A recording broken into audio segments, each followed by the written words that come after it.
Okay, here we are. Welcome. Welcome, Thomas. I'd like to introduce everyone to Thomas Clough Daffern. Thomas and I, we met through this wonderful means of Facebook a while back.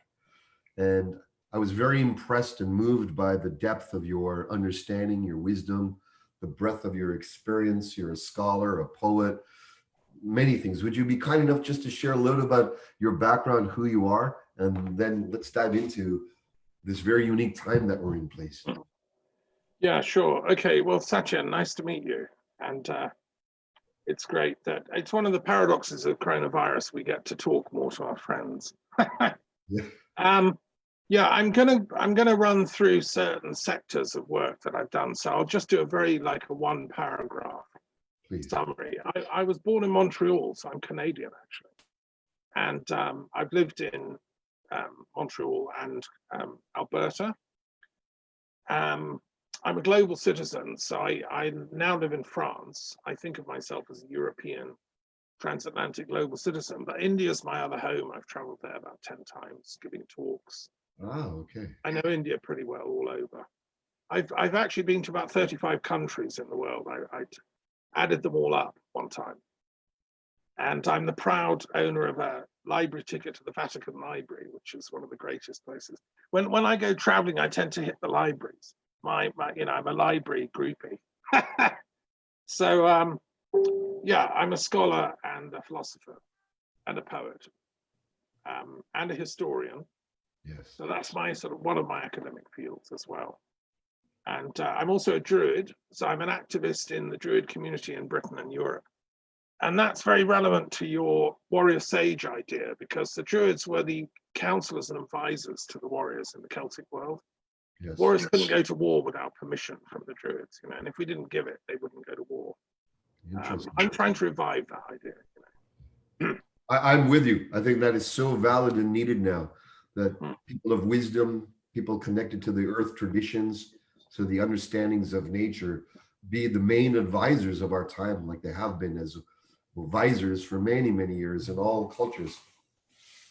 Yeah, we need to revive that. So there is a council of Druid orders in Britain. I'm their peace officer, because one of the fundamental things the Druids did, you may know from your reading, was they were the mediators. They tried to resolve conflicts. The Celts were always going to war with each other, little tribes fighting, just like the American Indians, the first peoples.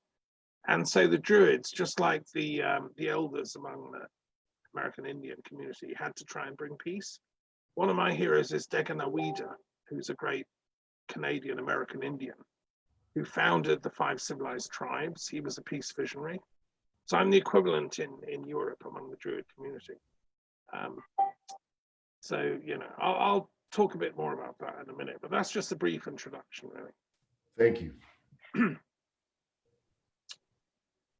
Good. Well, nice to be here. Has anyone interviewed you, Satya? It's time you were interviewed too. Well, I have to say that over the last few weeks, I've had the pleasure of meeting wondrous luminaries. You've seen a few of them. And I've been touched by the breadth and the depth, the expanse of understanding and viewpoints. The theme and the mainline center through all of this, the golden necklace, has been the call for unity, the call for consciousness, the call for all of us, regardless of separative ideas and backgrounds and philosophies, to start to recognize the divinity within ourselves and to align around the depth of who we are and to align around our humanity. And so I'd love to hear, I know we just shared that you have a spectrum that you wanted to share with us. I'd love to hear what that is. And I'd love to hear first on what's your take on what's going on in the world right now. You've lived life, you're a historian. What do you see is going on now in the context of history? Can I do that at the end? Yes, please. Come back to coronavirus at the end. That's like the I'm gonna explain using a sort of model of a 10-pointed star certain aspects of research this lifetime and probably in previous lifetimes, right? And I think tools that I'm offering to you and your community to help shed light on what's going on now. We're in an unprecedented time. So we need all the help we can get. You know, I look at philosophy as a medical issue. And I worked in hospitals in Calgary. I nursed Canadian veteran soldiers in a veterans hospital for 3 years. And I sat at their feet. These were old men in their 80s. I was in my 20s. They told me what it's like to be a warrior. They told me the horrors of World War I. You know, and there was one old guy who used to every Sunday have his medals. He'd been in the Boer War, for God's sake. And others had been in World War II. And I was there nursing orderly. They told their last stories to. And they often died. You know, I was the last guy they told their stories to. I was a young man, and they told me so many amazing things, mind-blowing stuff about like mystical experiences on the battlefield, being saved by angels. And that was a very big turning point for me, working in that hospital where I came face to face with death, because I had to clean their bodies when they died, put them in a body bag and take them down the morgue. That was my job, right? One of. And I'd been talking to this guy the week before about his, you know, soul experiences. And that really brought me face to face with an encounter with death that I sort of swore an oath that I would spend as, and said, Thomas, go back to Europe, you're wasted here. Go and stop World War III. That's our mission for you. These old soldiers, they insisted I come back to Europe, which was the epicenter of the Cold War at the time, and do my best to stop World War III. So I took my orders from them, really. Yeah. Okay. So where shall I start? Let me try and turn off these silly peeps. I don't want to be peeped all the time. Annoying, isn't it? Okay, so like I said, I decided I wanted to become a philosopher when I was in my teens. At school, you're never taught there's such a thing as philosophy. You're taught these subjects. I don't know where you went to school, but you get chemistry, physics, maths, English, whatever. And they're all separate bits of knowledge you have to master and pass exams. And you go from one lesson to the next, and the teachers never join them up. There's no kind of cross-reference, and then you do art and music and games, but there's no interconnection.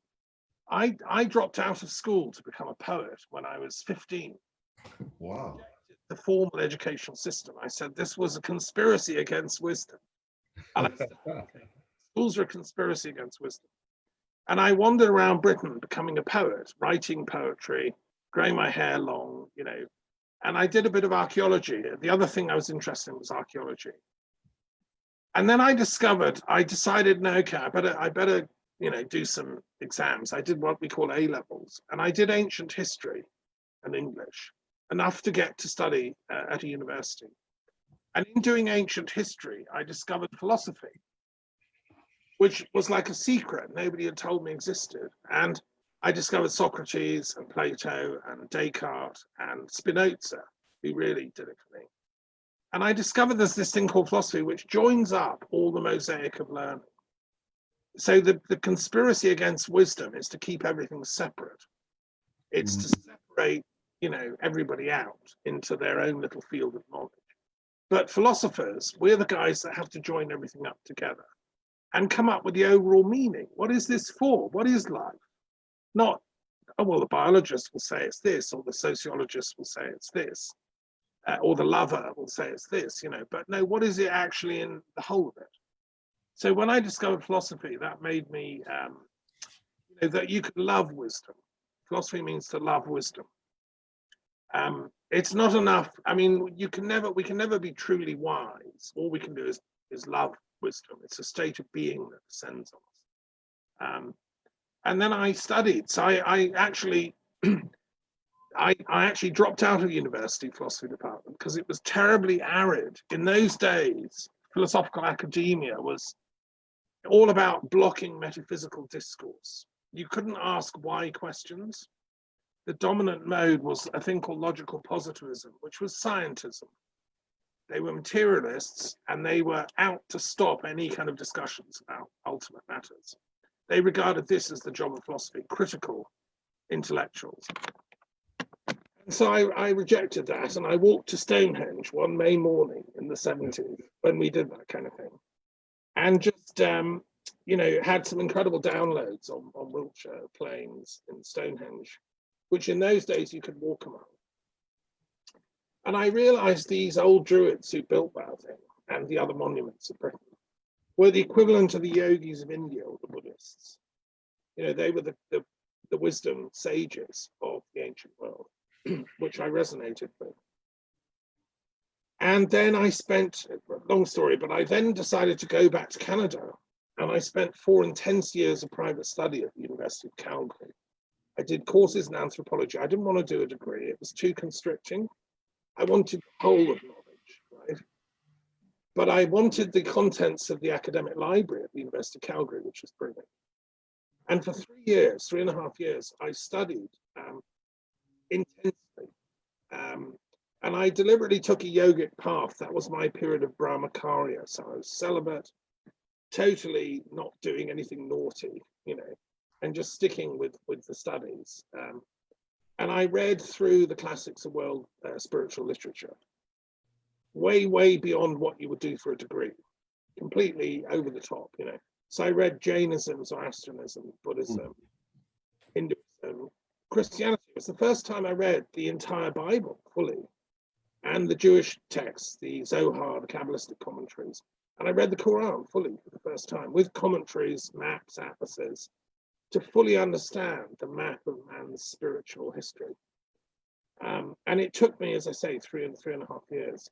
After which time, I'd reached a point of philosophical enlightenment when you realize, a bit like Emerson or the new thought traditions of America that came out of New England transcendentalism. As you said, there is only unity, right? That's what gave birth to the so-called New Age in American thought. But the irony is that New Age is old hat from a Eurasian perspective, because I discovered Sufism. I read the classics of Sufi thought. In Iran, they've been saying this for over 1,000 years. In Iranian metaphysics, there's everything as deep as any American New Age person you could put on. And I was sitting there, the world was like divided into these warring sects, and America was threatening to bomb Iran. Hey, what's different? The Israelis and Palestinians are constantly fighting each other and blowing each other up. And I asked God, what should I do? Where should I go? And I was told, somewhat to my surprise, go back to London. And because I'd never actually lived in London. I was brought up partly in Canada and partly in Brighton in Sussex. But I loved London, it's where my parents got married. It's the biggest British sort of city. And I went there and threw myself into what you could call philosophical peace networking. So we're talking the 80s, during the Cold War. And I launched an organization called Philosophers and Historians for Peace with a dear friend of mine, John Francis Phipps, who was, his father was the British ambassador in Berlin in the 30s. He was a, very interesting intellectual. And we used to have meetings in London to discuss the Cold War and how we could stop it. I then went back and did a history degree. I decided I will do a degree because I wanted the detailed knowledge that history gives. I'd done enough philosophy now, I knew that like the back of my hand, right? But I wanted detailed historical studies of modern history, how the world got to be in such a mixed up place with this Cold War and these polarities everywhere. So I studied modern world history, European and world history. And being me, I studied the entire history of everything, but I focused mainly on modern, since 1500 AD, and looked at the rise of the European state system, conflicts, the various wars, and then World War I and World War II, I did in detail as a scholar of diplomatic history. You have to learn to read telegrams and texts. And I discovered there's a lot of secret history going on that we don't know about behind the official story. There's the real history. And for that, you need to read people's diaries, letters, correspondence. And that's fascinating, And I, so then I graduated and I was still working with philosophers.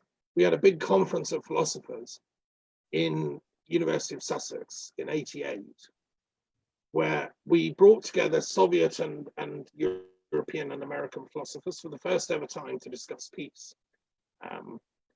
And, you know, we kind of, I gave a paper about the rainbow multidimensionality of the human being, how it's not one thing that's right. You know, materialism, okay, that's fine. Scientific materialism, yeah, we can analyze cells, electrons. But to say there's only materialism is to make a mistake. What about spirituality? What about the soul after death? You know, all the evidence empirically that I've seen that something survives consciousness. So I gave a sort of paper trying to bridge this gulf between materialism and spiritualism. And then I was elected coordinator of Philosophers of Peace in Europe. And this was quite a historic time. It was in 1990 when the Berlin Wall came down. And then I was actually invited to Moscow to a conference of philosophers in Russia. I'd never been there before, on the theme of peace. Gorbachev was then the president still. And I was absolutely blown away by the depth and subtlety of these Russian thinkers. They were amazing. I've subsequently read I read Russian history as part of my degree. And one of the reasons Russian intellectuals are so, you know, intense, I've discovered, is because that their culture was so pluralistic. At the court of St. Petersburg, say, you couldn't succeed unless you could speak German, which was the language of business, French, yes, the language of diplomacy and culture, and obviously Russian, and sort of other languages. So you had to be plurilingual before you could even get in the door. And so, anyway, you know, these Russians were incredibly sophisticated. So I've never, and I really reject the polarity of the Cold War. So then in the 90s, I thought, great, we've ended the Cold War. There was a treaty called the Treaty of Paris, which ended it. And I was playing a small role as an intellectual behind the scenes. But then, of course, all these religious wars broke out in the Balkans, in the Middle East. And we were all hoping when we got the Cold War over, then we'd all inherit the peace dividend. There'd be enough for everyone to, you know, have a decent life, a civilized life. But instead, it seems that the military-industrial complex wanted to generate new enemies. Yes. And I watched in horror as Islam was then, in a sense, engineered to be the new enemy. That's my interpretation of this. Instead of, you know, I know enough about Islam. I mean, I'm surrendered to the absolute, that I can talk to my Muslim friends as brothers and sisters. You know, we all ought to be. We don't need to fight Muslims. We need to learn from them and with them about how we can surrender now in a slightly different context. And I'm actually doing a commentary on the Quran as we speak. I've been working on it for 4 years because as a scholar of philosophy, I'm doing philosophical commentaries on different texts because they're valuable. I mean, the Quran is believed by at least 1 billion people on the planet to be the word of God. I'm trying to explain how that works. What is revelation? What is the word of God? And maybe we can have you know, slight update of our interpretation. Yes, it's the word of God, but we can have a more modern hermeneutic and interpretation of the text. Yes. Same with the Christian stuff and the Hindu and all the rest of it. So that's what I've been doing since then, working on interfaith peace building. And I was doing a PhD at this time. See, when I graduated, I then worked at the university. I was teaching at London. And I started organizing meetings in the House of Lords in London. Just as a normal guy, I mean, anybody could do this. You could do this in Ottawa, in Parliament. You just need a sympathetic lord, or whatever they call them, senator, who books the room. You could go in and do warrior sage meetings once a month. And I invited interfaith leaders. So I had Buddhists and Hindus and Sikhs and Christians. And we discussed policy and politics, like what is ethics, you know? And that was great. So then I got very involved in interfaith work because I was also baptized as a Christian at the University of London during my degree. I thought I ought to be respectful to the institution of European Christianity, because I'm a universal thinker. I can like a chameleon, you know, I can be anything. Yes. But I think it's polite to respect the culture that you're in. So Yeah. if I'd been studying at Al Azhar University, I would have done the whole Muslim thing, but no, I did the Christian thing. And I can resonate, you know, with much of Christianity. But I also disresonate with the stupidity of it and the pomposity and the ignorance. And that's why I've always kept my other half in my Druid pagan roots. To me, Christ was a continuer of the ancient pagan wisdom, not replacing it, not supplanting it. And I've done, in my commentaries on the Gospels, I've done a lot of detailed work on the Gnostic roots of Christianity. I'm sure he was educated partly in Egypt. He had a Hermetic wisdom of ancient Egyptian pagan roots. And, you know, he might have studied partly at Takshila in the Buddhist monastery there. So he was an interesting character, a wisdom sage. And I've also done a commentary on the books of Enoch, which were around before Jesus. The books of Enoch are very deep. They involve the soul journey to the heaven worlds by this sage Enoch, who was between Adam and Noah. Right? He was, you know, a very important figure, but not much is known about him. So anyway, that's yeah. I did a commentary on all three books of Enoch. That took me a long time. So Wow. These are the things I've laid down for the next. I think it'll take about 100 years to study all this stuff. Few students. So it's a critical time. Okay, do you want to ask any questions, or what do you think? No, I'm just absorbing what you're saying, you know, so please continue. Okay. So look, studying religious studies at very high level, that became my doctoral thesis. Yes. I was looking at the search for peace from 1945 to 2001. That was the timeline. And I looked at it through the lens of different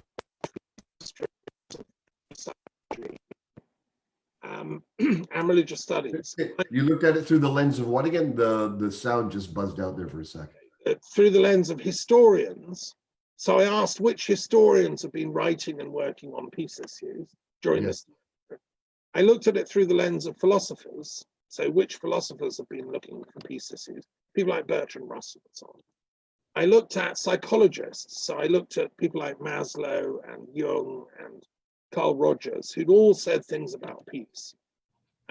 Even Freud, in his own way, had theories about peace.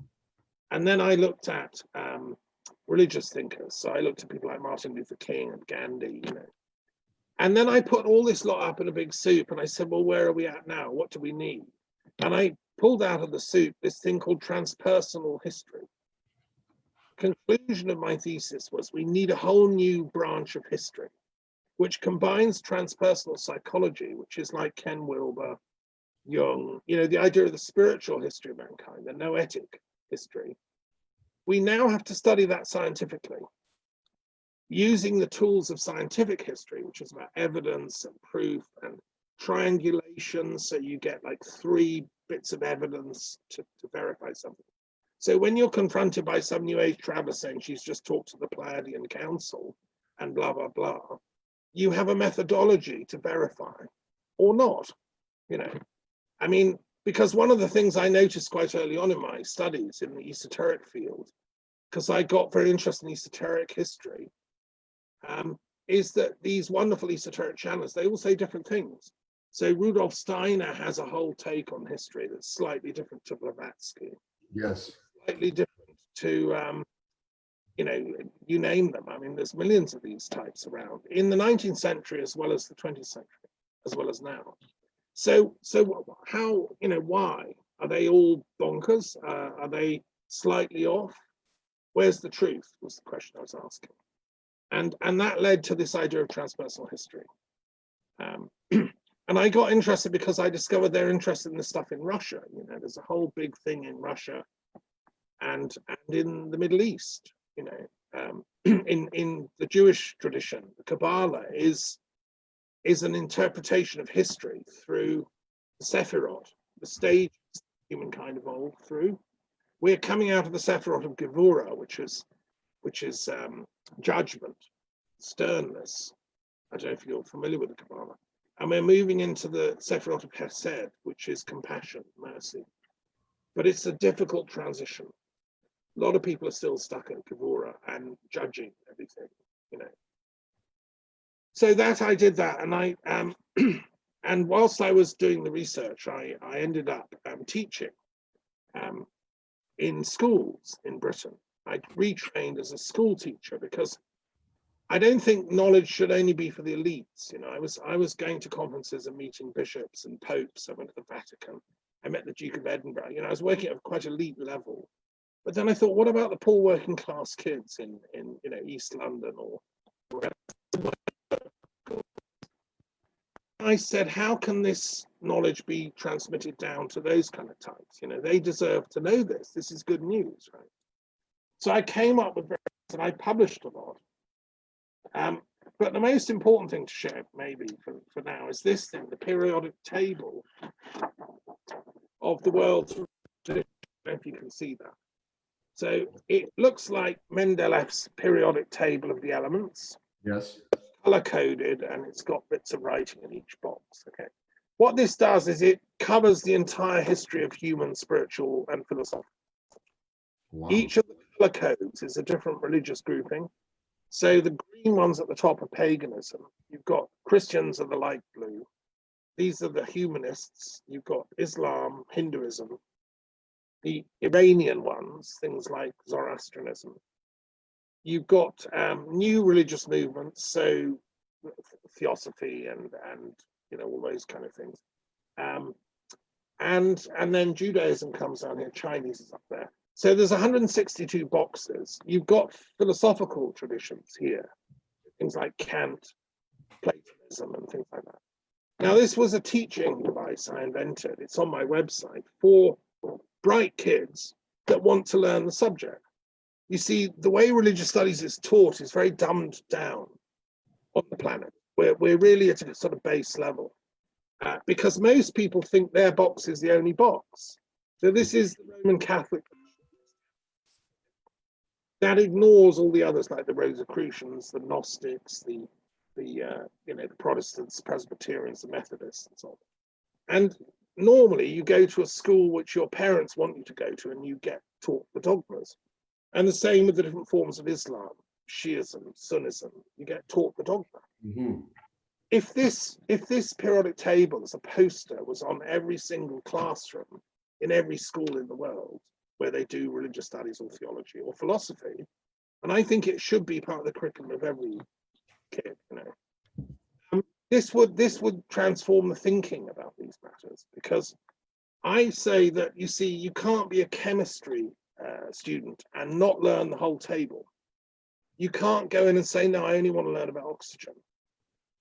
No, chemistry doesn't work like that. You need to know the metals, the gases, you know, carbon, the whole thing. Chemistry is how they all interact, right?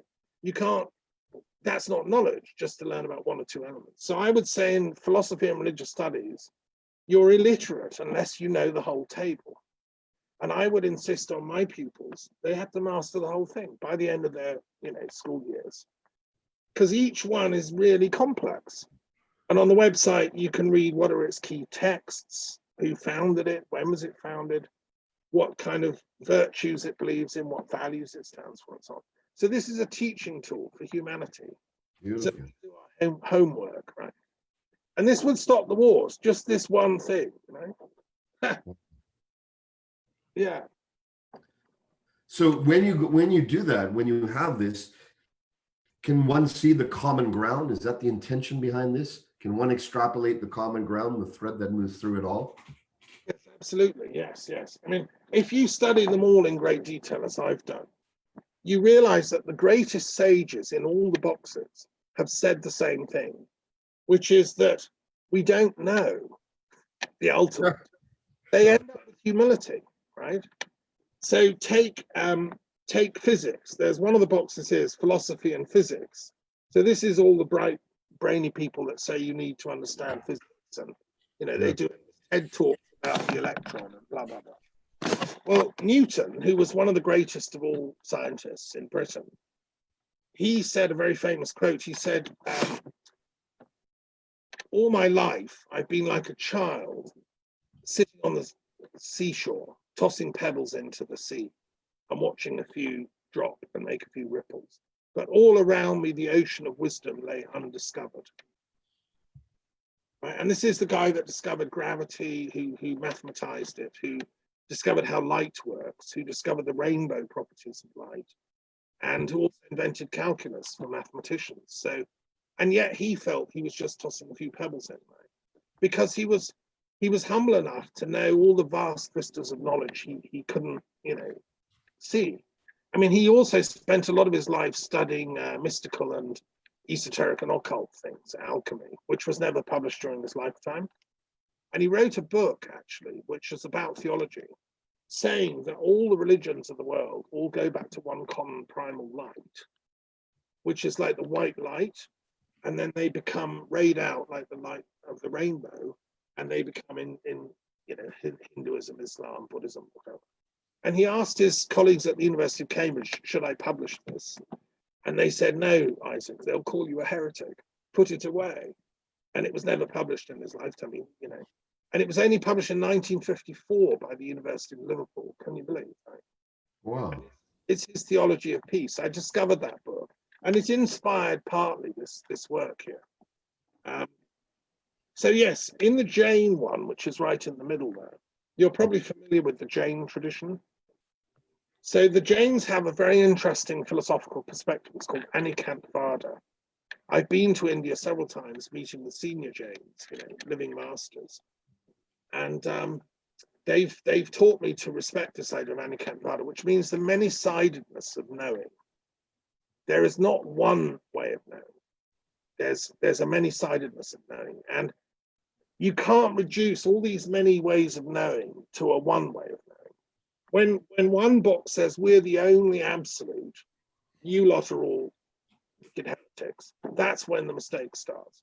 And that's why the Jains say that for peace, Anikantavada, this idea of the many-sidedness of truth, has to be part of it, because that leads to humility and non-violence. Ahimsa and Anikantavada go together.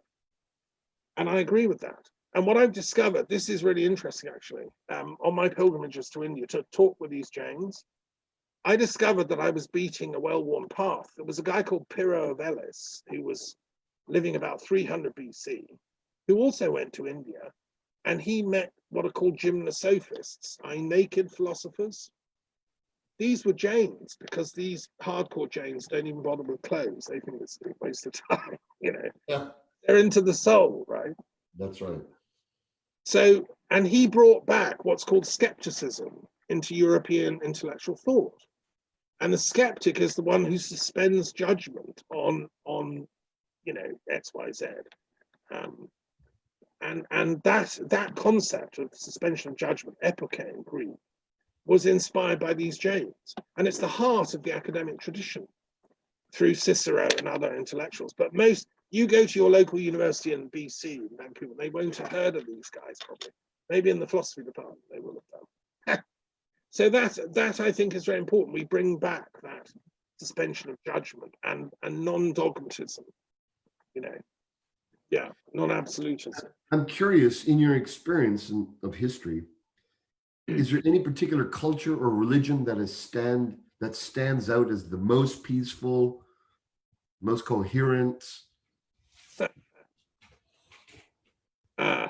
Well, I would say, relatively.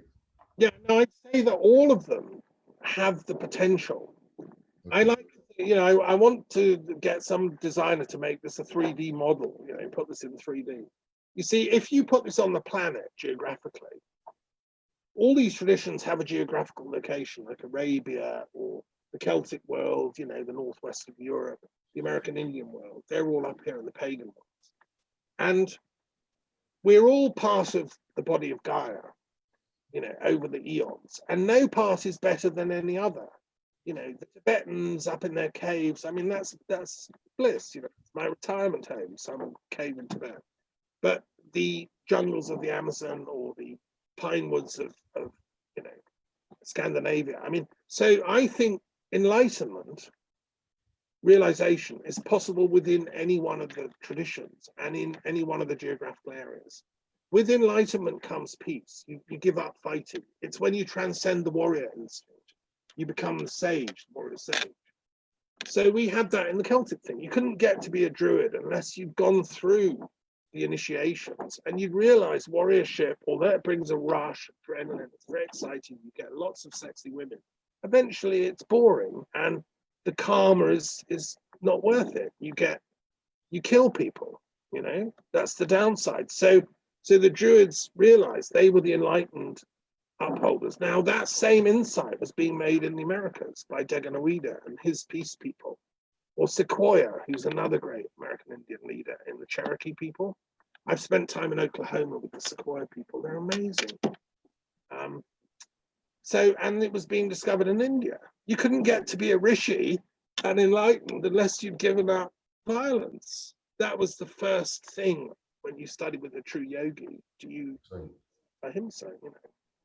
And I'm saying that's what ahimsa first before satya, non-violence even before, more primary to even being truthful, was the order. Or, you know, in some schools, the idea that it's not just one at a time, but there's an order that first one has to be able to restrain these motives or these animal instincts to do harm unto others and to start purifying them.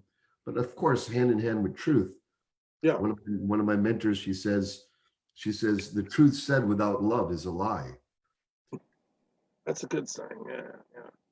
Yeah. I mean, everything is interconnected, so they all come together. It's like in a forest, you pick up one bit of the root system, and you know it's attached to all the trees.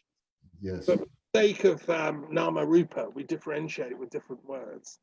And I mean, Gandhi hit the nail on the head when he was asked to define what his nonviolence movement was. He called it truth holding, satyagraha. So, and the word druid means a truth seer. The word druid is related to the Sanskrit word dharma, which means the cosmic truth. The body of the Buddha's gone, but the Dharmakaya lives on. The truth body is still there. And the same with the Christ resurrected body. The Dharmakaya of Christ or Mary Magdalene lives on. But to see that, you have to have reached that level of truth in yourself. That dharmic sight is what we need to cultivate as a planet. And I don't care what religion or path you're on, or you can be a scientist or a coal miner. I mean, this is a human right, the right to wisdom. It's the fundamental right, and it's the way we metaphysically take power back from the warlords who lies to us for so long that there's a shortage of truth and not enough to go round. No, that's why you have to go to the bishop or the abbot or the lama or whatever. You know, the scam is to do with the shortage of truth. Whereas if we start from the assumption there's a benevolent fecundity of truth, then we get peace.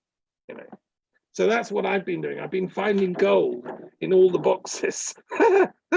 It should start a gold rush for wisdom. That's what I'm hoping. I'm looking forward to getting that. We're going to put up how to contact you and how to get your books and how to receive this chart as well in the comments box. And I'm going to ask you to share at the end here how we can get in touch with you as well. Sure. Okay. So look, let me just share a couple of other things. So another book that I wrote along the way is this one. I don't know if you can see that. It's called Enlightenments, right? Plural. There's an S on the end. So far as I know, I'm the first academic or the first philosopher to insist we put an S on the end. It is. I've never seen that before. No. Yeah, this is unique. Most people talk about enlightenment, right? As if it's a one-off thing. You either get it or you don't. And you study with them for years. You give them loads of dosh. You join their ashram, and you might get it. You know. Well, now I'm saying that's a racket. What we human beings are entitled to is the recognition of the fact that we all have enlightenment moments in our lives. And I think enlightenment comes in waves. We have intense high peaks of insight where like time just, the whole world just resolves into a kind of extraordinary insight thing. And then you have arid times when you just have to do the dishes, and whatever. So enlightenment come in a wave form, and if we have this plurality of enlightenment, then we get away from the mine is the only route. Yes. There's a Muslim kind of enlightenment. There's you know, a Jewish kind of enlightenment. There's a Native American Indian kind. There's a Druid kind. There's a Neoplatonic Greek philosopher kind. There's a Hindu kind, you know, etc. And then you can sub-break them down. There's all different kinds. They're all one. They all get to the same place, which is the white light Newton talked about. But they get there through different modalities, and that's fine. We should love those differences, not try and reduce it all to a sameness. So that's my kind of critique of the Enlightenment discourse, which a lot of New Age people, they think that, you know, they have to go off and study with this guru or that guru and become very puritanical and you know, give everything up and, you know, etc., etc. But often they just beat themselves up and end up very skinny and die early. You know, I'm much more with the yeah, enlightenment comes in different forms, you know, and I'm more interested in the tantric model, that actually by doing a little bit of everything, you get the full smorgasbord of human existence. Yes. You enjoy life. We should be happy. That's what we're here for, you know, but not harming others in pursuing, you know, it's a collective happiness we should be going for. And that is to do with love. So when you were saying that, you know, words of truth spoken without love are meaningless. Well, yes, love is that emotional interconnection that we have to have, and that's part of enlightenment. So that's that one. That was quite exciting. That. Then there's some bad news. I must share some bad news. Right. This is another word I've coined, Sophiaphobia. Now, this is the bad news, which is the fear of wisdom. Right.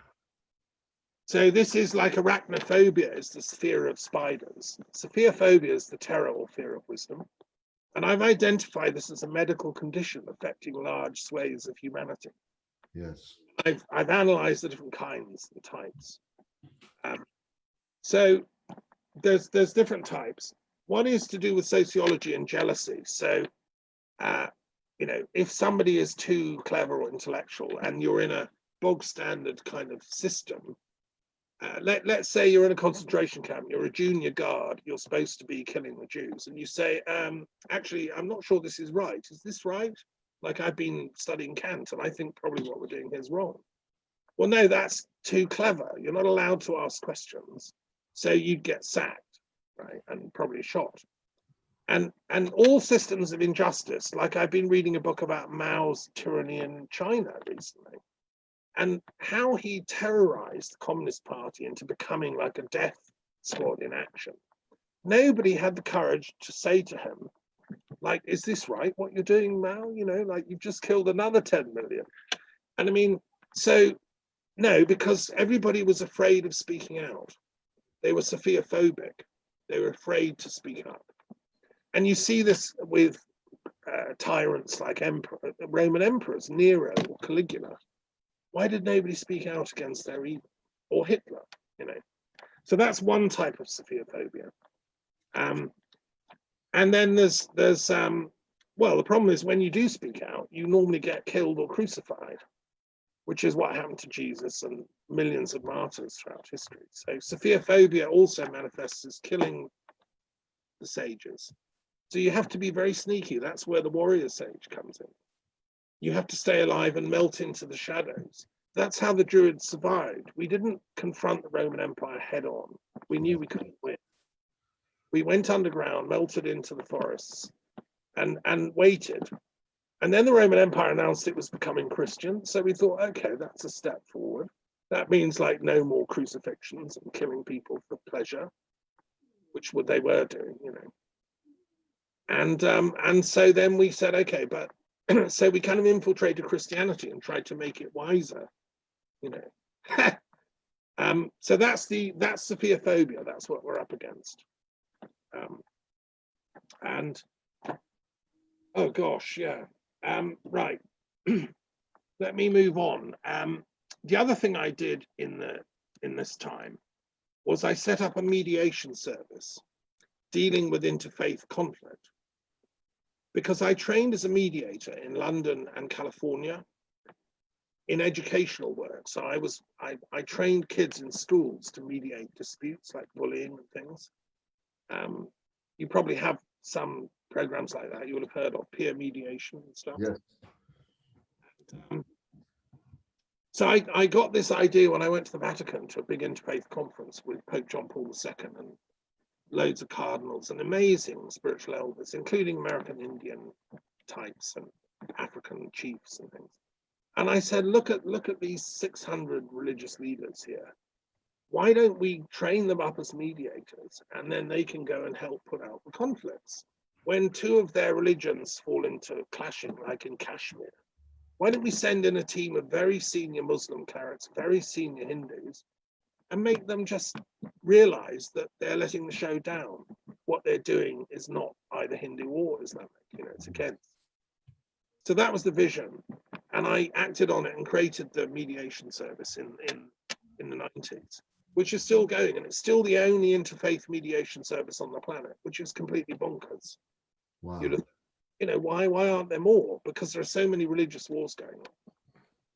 And for instance, the Middle East thing, the Israeli, Palestinian, Syrian, Iraqi chaos, I think would be resolved through an interfaith approach if we got the religious leaders of the area together.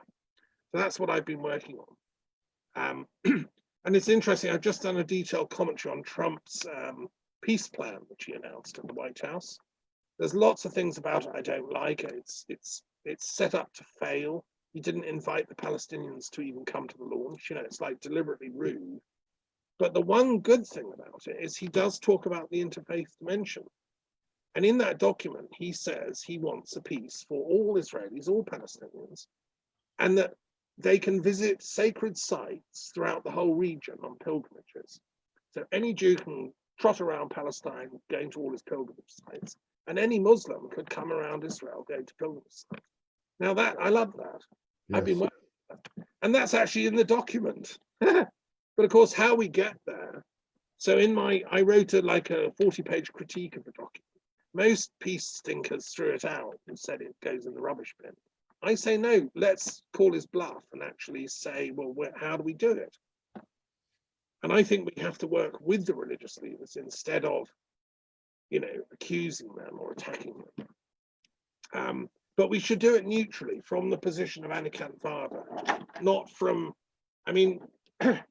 geopolitics comes into this, right? Let me just say something about my commitment to politics, because I'm also a political activist. You can't do peace work without being a political activist, in the broadest sense of the word. Yes. So I did 30 meetings in the House of Lords in the UK, trying to get politicians and visionaries and NGO leaders to come and talk about peace. I was a bit naive, I suppose. I started this, thinking, well, we're all good people here. They're parliamentarians. They'll come together and talk about truth and peace, and that'll be fine. We'll get the world sorted. What I didn't realize is politicians have an inherent default to corruption, right? And the entire political system seems to be defaulted to corruption. So Yes. you get on in political parties unless you accept the rules, which Yes. are bribery, corruption, and deceit. And this is the disappointment that always occurs. And I watched it over quite a long time. So I've come up with my antidote to this. This is my political activism, and you'll like this, I think, which is that we need politicians in every parliament around the world, in Ottawa, even in regional ones like in BC and Alberta, but also in the States, in Congress, in the UK. You can't get to be a representative, a politician, unless you take an oath of veracity. The oath of veracity is a formal thing you take when you're elected on going in the first day.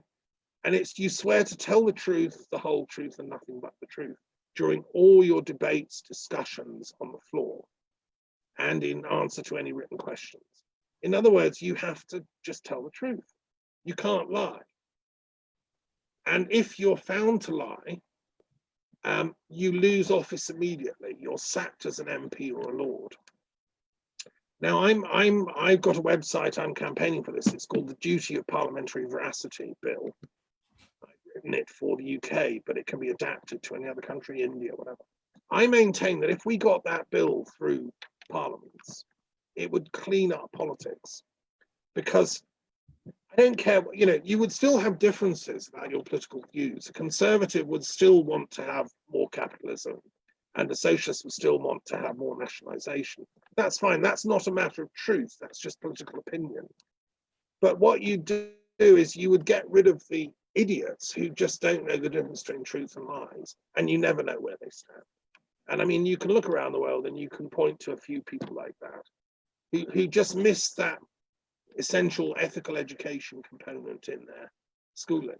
Do you really feel having a legislated calling and requirement that people be honest follow through? Like, how is that actually going to change the behavior? Or is it just because there's greater consequence if you don't, that'll be taken up? You lose office immediately. Yeah. No, I think within, I mean, if we could get that into Congress, let's say, or the UK Parliament, Yes. a lot of people would fall within the first 6 months. Yes.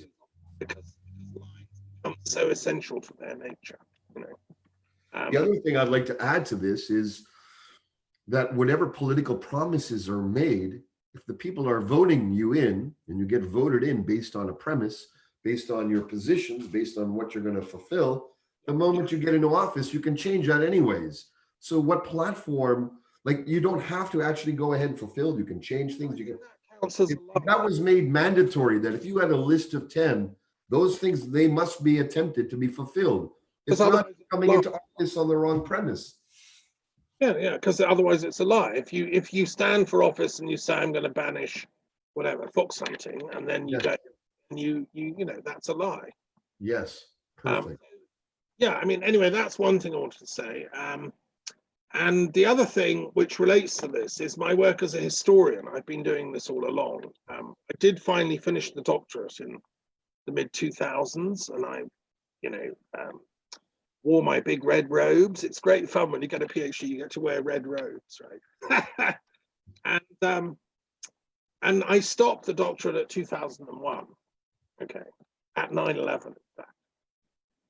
And 9/11 hit me very hard because I know New York very well. I love it. I was once very much in love with a woman in New York. I have some great stories.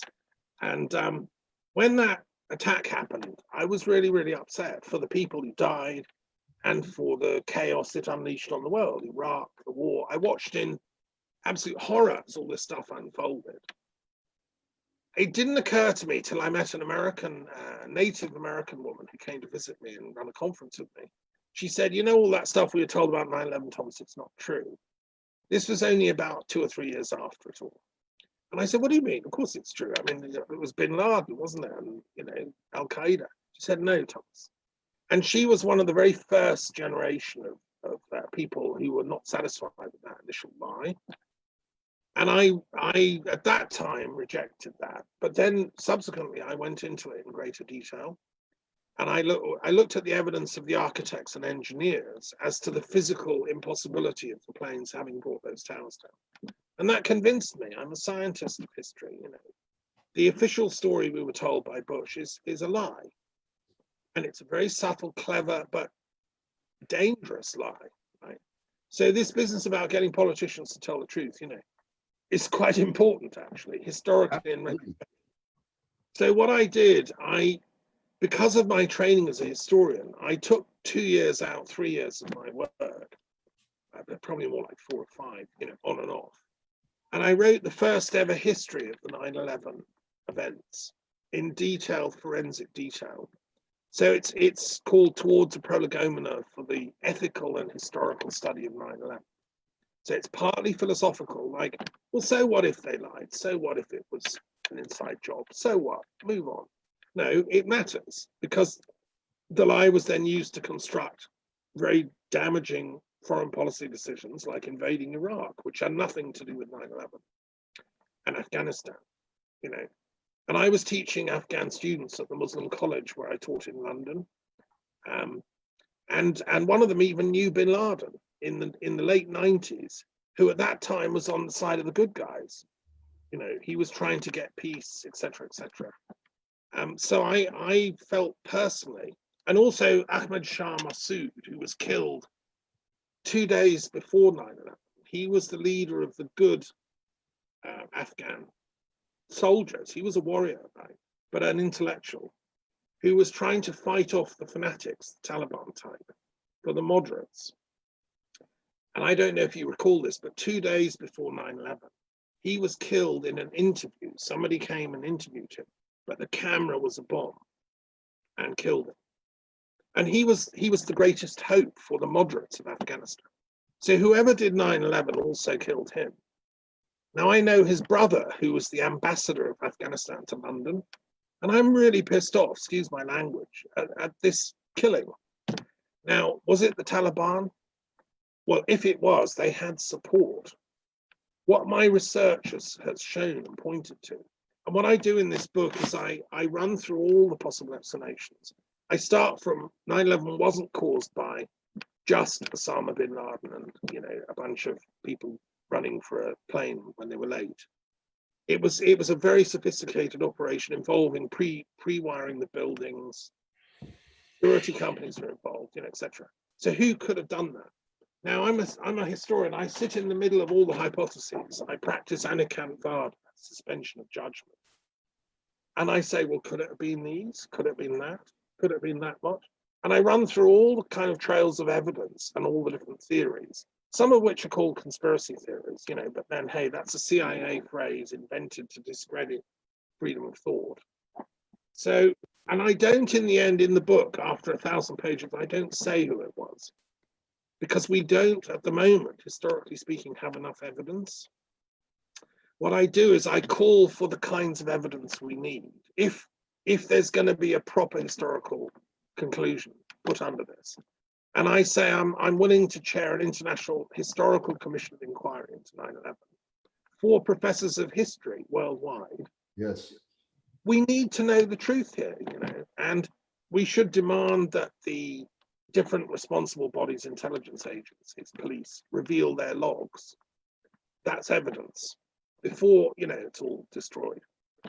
So that's another project I'm doing, and that's about truth finding. Yes. You know, because I don't think we can get peace in the Middle East till we clear that thing up. Yes. Right. Okay. So another thing I should mention. This is fun. I've been busy, right? Very busy. I'm really impressed. It's got to be done, right? I mean, I feel like a firefighting chief, and there's like loads of fires everywhere, and we're trying to put them out. You're another. That's why I recognize a kindred spirit. Yes. Yes. Yeah. So, okay, about 3 years ago, I was invited to India for a conference to found a thing called the World Intellectual Forum. Because we've got this World Economic Forum in Davos, which brings together very, very wealthy people. You don't get a ticket unless you can pay $12,000 down, you know, in advance. And you don't get an invite unless you're a cabinet minister or something. So that's a kind of corrupt front for the elite, if you want. I mean, not that there aren't some good people that go, but on the whole, it's a slightly suspect, you know, top-down thing. The World Intellectual Forum is different. We're trying to be the thinking man's World Economic Forum, because our position is that, as I said at the very beginning, philosophy is about joining up all the approaches. To be a true intellectual, to me, is someone that can master all the different varieties of knowledge. You know, I mean, in India, I don't know if do you know India much? Have you traveled around? I'm of Indian descent, and I've traveled extensively through India. Okay, so you know what, like a true Indian intellectual at the court of one of the old princes, they were a musician, a mathematician, yes. They did yoga, they did metaphysics, they knew 10 languages, they were a great lover, you know, blah, blah, blah. They had the mastery of all these things. Only then were you taken seriously in the days of Akbar and things like that. Yeah. So in India, they know this, right? And then you transcend them all, and, you know, you come to a kind of, you see the enlightenment within all the subjects, within all the disciplines. So you can play the sitar in an enlightened way, you know. Yes. Okay, so that's what we're trying to do with the World Intellectual Forum, which we found. I'd invite you to join. You know, we'd be delighted if you would join us. and it was set up by a very wonderful charismatic Indian Swami in the tradition of Ramanuja, Hmm. who is the complement to Shankara's popular Advaita Vedanta. Well, he does Dvaita Vedanta, which is more that the world keeps a distance, a duality, because the beloved is also part of the story. We need the other to have the love. So, and some Russian intellectuals are involved, Americans and so on. I'm the European coordinator, and we've got members and stuff around, and we've got a few people scattered in the Americas. So I'll send you the details. Please. And then what happened? We got this chap turn up who contacted me from Malaysia with an extraordinary interfaith name called Joseus Krishna Muhammad. Wonderful. Great. And he wanted to join the World Intellectual Forum. And I looked at what he's doing, and he's a sort of enlightened sage who's doing interfaith love stuff. And I thought, no, he's not really intellectual. He's some people are very enlightened and lovely, and they sit and do, silent meditation. That's great, but what we're interested in is people that do that and can also think about it. Yes. And can also reason and discuss and, reflect on it. So, but he was very insistent, he had to join because he was, so I got this idea, this download came to me that, and I've been working on this for a long time. It's to address what I call the Messiah problem. We have a backlog of problems around the concept of the Messiah. It's a problem, right? Yes. I've encountered this in the Middle East quite a lot. So we have a situation where the Jewish people of Israel, on the whole, are still waiting for their Messiah. There've been loads of claimants who've come and gone, but most of them, they didn't really pull it off. So they're still waiting. The Christians believe that their chap was the Messiah and he's coming back. That's going to be fine when he comes back. The Muslims believe that Christ was the Messiah, but when he comes back, he needs Muhammad as backup. Muhammad is like the assistant or Muhammad was the backup to Jesus. The Zoroastrians, Parsis, believe that none of these guys was the Messiah. He's coming, it's going to be called the Saoshant. That's the continua of Zoroaster's visionary, right? And then, of course, we've got avatars in India. There was Rama, he came. So they come whenever the world's in real trouble. So Indians are waiting for Kalki, who's going to come and save the world. Yes. You must know that. And Buddhists are all expecting the next Buddha, who's going to be called Maitreya. Right? Yes. So look, so there's a bit of a complex, like, what do we do with all this, right? So, and we have various people pop up and claim to be this or that. Right? Yes. What I've suggested, I've created through the World Intellectual Forum and my institute, it's a joint project, a thing called WMASC, which stands for the World Messiahship, Avatar, and Saoshant Council. So let's sit on a council, Yes. and like share our differences. Like if this guy is the Messiah of Malaysia, then that's great. I support that. If this guy comes forward and passes all the tests and proves that he's the avatar of Rama, well then fine. If it's true, let's have a true a council for spiritual elders on the planet. And then we can try and get the diffusion of these Messiah wars, because what we've got is Messiah wars going on. Yes. I don't know if you know, but ISIL, when they were rampaging around the Middle East, they were wearing these black flags. Yes, that's right. And they were arguing they were working because Muhammad's the Messiah and everyone else is the anti-Messiah. So that's why they felt it's okay to cut the heads off everybody they find who isn't with them.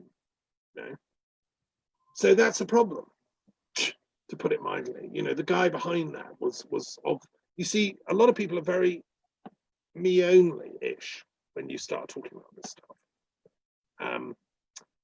And there's another version of this I've heard recently.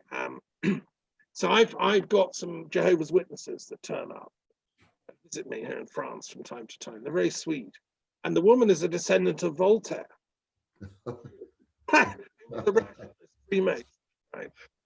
But his descendant is now a Jehovah's Witness. And so they come and they sit and they discuss and they say, what's a Druid? You know, we have long chats. And they say, oh, no, what you're doing, you can't do what you're doing because it's all God, only God can do what you're doing. And God's coming to judge the world and he's going to blow it to pieces. And only if 144,000 people are going to be saved, everyone else will be burnt to cinders. And I say to them, I say, well, I don't really come from that theology, really. I think that I am trying to save the world from its own stupidity and ignorance. And I think actually the God I worship would want that because God created mankind, is on the side of us all, loves us all, and doesn't want us to blow ourselves up. So anyway, fast forward. I'm listening to chats on the internet and I'm coming to your thing about coronavirus now. I've been hearing the type of people that are saying coronavirus is God's judgment and it's necessary for mankind, you know, to be largely destroyed because of our ignorance and arrogance. And then I heard a woman the other night, I think she was American, saying, because some of the people I've worked with, intellectuals, are saying that world governance is the solution, part of the solution. Yes. Well, like in Canada, there was a big association, World Federalists. I was a member. Like, why can't we have a sort of Canada system of federation? Yes. Well, this girl was saying, oh, no, that's the devil's work. You can't have that. Because only when the Messiah comes will we get world government and peace. And if you try and do it before the Messiah comes, you're doing it with Satan and the devil. This is how they think. Yes. And I think there's quite a few million people in North America that think, probably fewer north of the border, but there's a lot down in the south. So it's this, and so it's very weird. It's like an inversion of an antichrist. You know, by working for good and for peace and for saving war, you become the antichrist. Yes. Well, this is an inversion of logic, you know, but it seriously has to be addressed. So what I'm hoping to one way round it that I thought up is creating this WMASC account. No authority, no, we won't, you know, we're not going to zap anyone. We're just going to have reasoned conversations. And then the long-term goal plan for this is all the Messiah stories all agree on one thing. What's called the Golden Gate of the Temple Mount in Jerusalem will open when the Messiah comes. And that's going to be the entrance point. Did you know that? I don't know. No. Okay, that's Jews, Muslims, Christians all say the same thing. That gate, it's called the Golden Gate. It's now bricked up and has been for 400 years because the Ottoman Sultan didn't want people. They were all waiting for the Messiah and it was annoying him. So he bricked it up and said, go back to work. So now it's what I'm saying with WMASC and with the World Intellectual Forum and the Institute and stuff is let's have a reasoned discussion and let's open that gate together collectively. We as humanity, the wisdom warriors of humanity, we're sick of waiting for this Messiah. You know, like he might sneak in at the end, but you know, let's do it ourselves. We have that right. Absolutely. You know, because collectively humanity has to be self-saving, the Messiah, you know, within us all. So that's the political application of the metaphysics of Enlightenment, if you want. So anyway, I proposed it when I was in Israel and everyone said, what a brilliant idea. The tourist minister would love you. Because of course it would increase tourism, right? Yes. You know, and it's even in the Trump plan. That's why I support the Trump peace plan in its vision, not in the details, because you know, we have to do this with the agreement of everyone. So you can't do this and leave the Palestinians out, for God's sake. You've got to do it with them, and all it's a togetherness project. So anyway, that's just one thing I'm working on. I thought you might enjoy that one. Okay, so what else have I not talked about? I haven't talked. I mean, okay, I said I'd get onto the coronavirus at the end. Let me just say a bit about that. Okay. Let's do that, and then I'd love to have you back again and do it and do the next dive. Sure. Well, we're all on lockdown, so I'm not going anywhere. Okay, so yes, I've been puzzling and perplexing over this coronavirus attack for many reasons. As I say, I used to work in medicine. I used to work in hospitals. I nearly became a normal medical doctor, and I decided that I'd be better as a philosopher, sort of working on a more general level of what I call planetary healing. So I'm a sort of planetary healer. Yes. I've discovered several things that are very interesting. I suspend judgment. What I'm interested in is the etiology, the cause of this thing. I mean, I'm not going to get involved in the discussions as to whether lockdown is best or Swedish model or what. Let epidemiologists discuss that. I was actually on a Zoom conference call with the head of the WHO in the Americas recently, who was presenting charts, and it's the USA that's got it worst. Down in Latin America, it's not so bad, or Canada. But what interests me is the etiology, and as far as I can work out, I've been thinking about this. There are only really two possibilities. I've done a chart with about 12 possibilities of what caused it. One theory is that it was a totally natural random selection mutation that happened from bats to pangolins to humans, and it was just like a freak. Probably just once, somebody got it and then spread it. That's the theory that is peddled by the Chinese Communist Party, and that was proposed by them before they then clamped down on all the data. They've now taken all the data off the internet. We can't do the research so easily, which is annoying and irresponsible. And that became sort of one theory.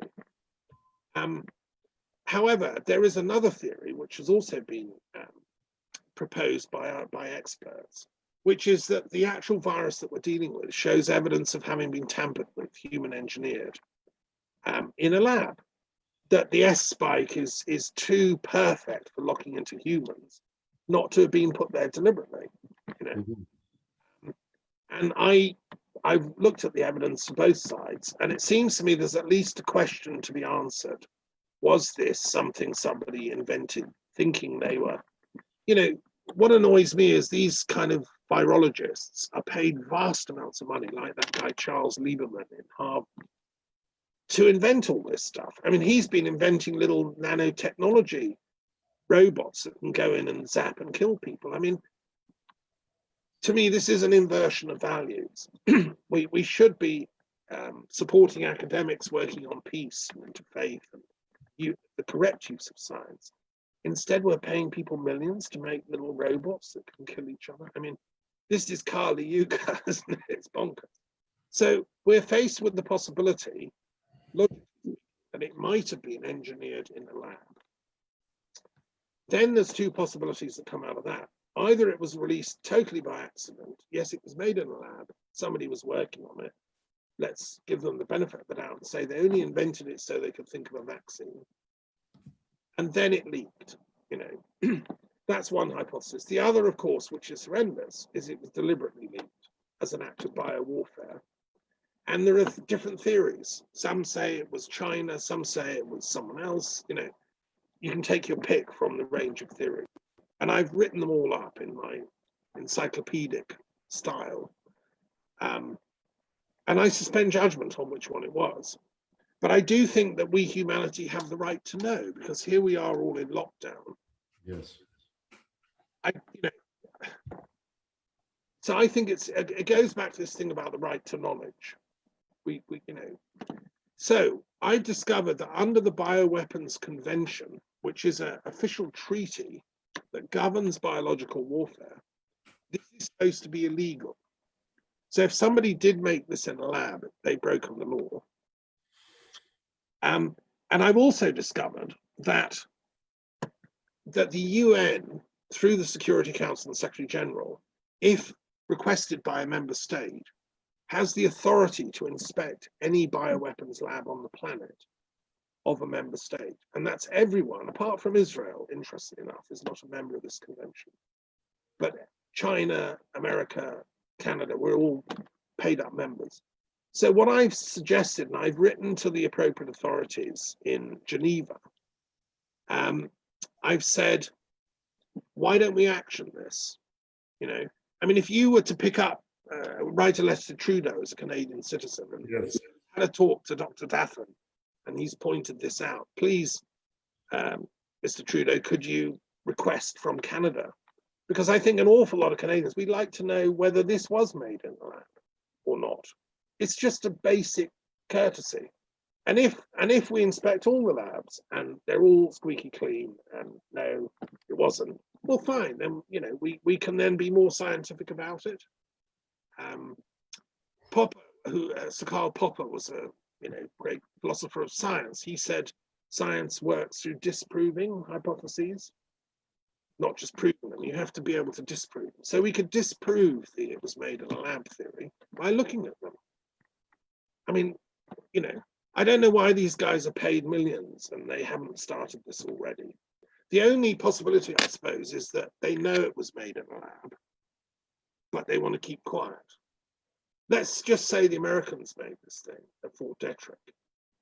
Well, they don't want anyone to find that out. Let's say the Chinese made it. They don't want anyone to find out because there'd be a huge bill. We'd sue the buggers. Do you know what I mean? Let's say the British made it, port them down, thinking they'd stir a pot. So, but I say on behalf of humanity and wisdom warriors, we want to fight because hundreds of thousands of people are dying here, and our lives have been destroyed. It comes back to that thing about truth, really. To me, I have a sword I could show you. It's the Peace Sword of Britain. Let's see that, and let's use this peace sword to wrap us up today, and then we'll make another time. And then I'd also love to have for you to share how everyone who's watching here can get a hold of you and find out about your books and get in touch. I'm definitely going to be working with getting more alignment happening with you and wisdom councils, warrior wisdom councils around the world right now. As you shared, it's time for that to happen. It's time for that to be, so absolutely. I'm honored to have you as part of that and support that. I'll get the sword next time then. It's the Peace Sword. It's given to me in Avebury, which is the Sacred Stone Circle near Stonehenge. Yes. Some of your viewers might know this place. And what's extraordinary is it has on the blade all the words of peace in every different language emblazoned on the blade. I'll show it to you next time. And there's a tradition in Druidry, an ancient legend, that the first Druid school was founded by someone called Phineas Farsave long, long ago, before the Tower of Babel fell, and at a time when all humanity spoke one language. And he founded the Druid school to preserve that original language because he could see what was happening with Babel. He knew we'd be scattered into rival tribes and languages. So Phineas Farsave founded this secret Druid group to preserve that original language of unity. Now that's a very ancient legend, and so I thought it was appropriate. I got the Peace Sword of Britain. That's what it's called. Wait, why don't you show it to us? I'd love to see it. Please show it. Next time, honestly, it's in. We'll do it. So how can we get a hold of you? What's your website? I mean, I've got loads of websites. Just Google my name, Dr. Thomas Clough Daffern. You can get all my books off my website. I tend to publish with Lulu because they are really good. You can have control of what you say and editing and copyright. So that's. I'll make sure the links are in the comments box for everyone. Okay. /IPSKIP, which is. So the other thing is educationaid.net, my main website, www.educationaid.net. And that's the Institute for Peace Studies and Global Philosophy, which I can talk about next time. That's my main sort of grand central station of all the different projects. I'll talk about that next time. But that was the thing that was set up in 1991 at the University of London. And it's the only academic institute that I know of in the world that combines peace studies which is like the scientific academic study of peace, with comparative global philosophy. So looking at all the spiritual paths, all the traditions, and then saying, well, why can't we get peace out of this lot? You know? So that's the work I've been doing for the last, 30 years now. Time flies. Wow.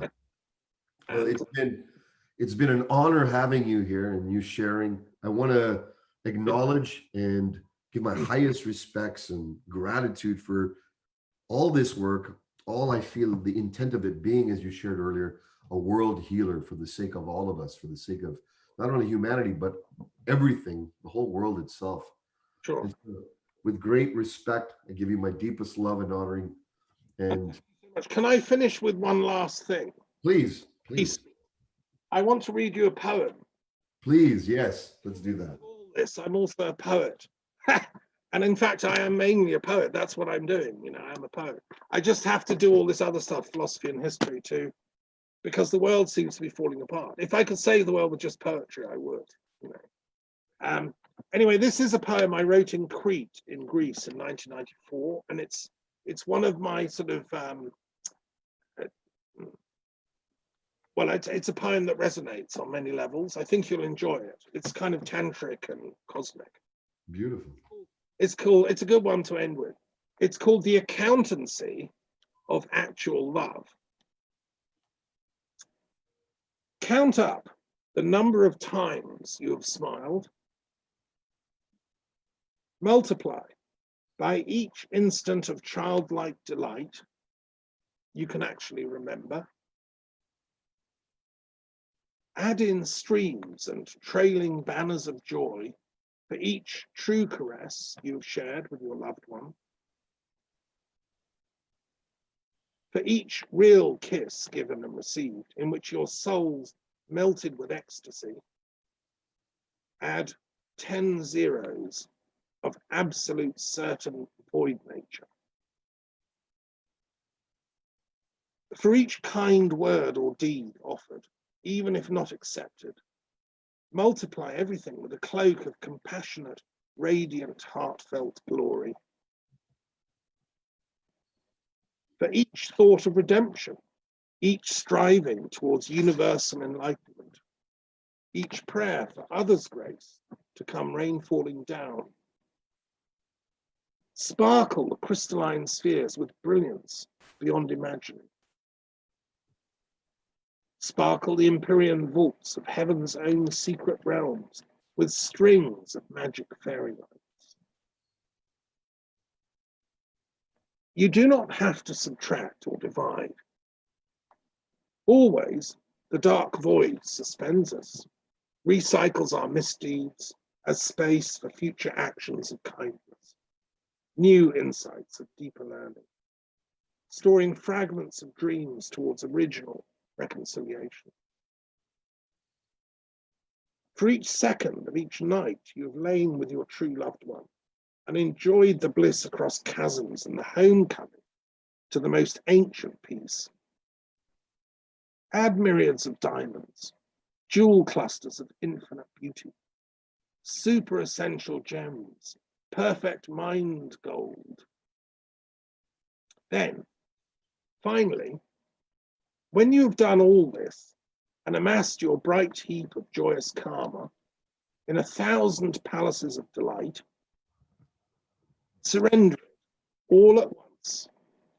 Give it away to the poor and the unloved and the unloving, to those sick and homeless, those without hope, abandoned victims of guile and warfare, of secret dealings in high places, refugees from faithlessness. Give away everything, share in whichever way you can, and you will find your account mysteriously increases, and your heart, ever emptying, is always full. This is known as exploring the nature of the pristine Dharma, following the path of true humaneness, practicing the accountancy of actual love.